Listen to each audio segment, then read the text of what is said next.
En isolement après la découverte de cas de COVID, José. En fait, ces 3 élèves ont été testés positifs dans les derniers jours.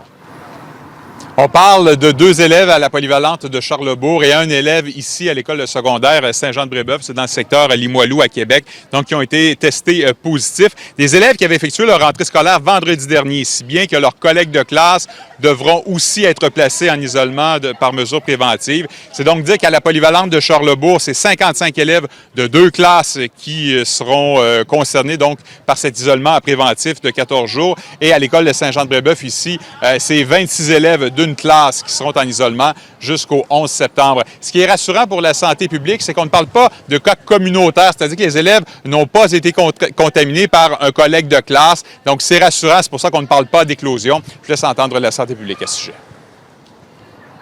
L'école, ça reste au moment où nous parlons, le sécuritaire. Donc, juste pour dire, pas d'éclosion.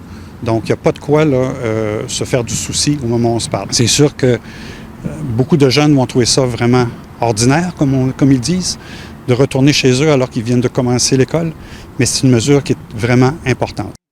Vous avez rencontré quelques élèves, des parents également. Qu'est-ce qu'ils avaient à dire ce matin? Écoutez, la plupart d'entre eux, ceux que nous avons rencontrés, ne semblent pas inquiétés par la situation. Voici tout de suite ce qu'ils avaient à nous dire.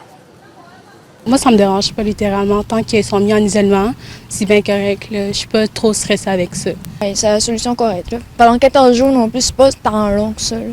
Je pense que tout le monde doit s'adapter là-dedans pour commencer. Puis, éventuellement, tout le monde va prendre un beat là-dedans, puis ça va aller. Là.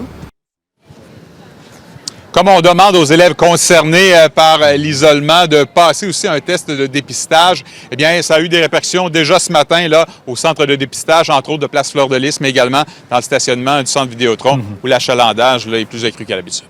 Merci, José. Au revoir.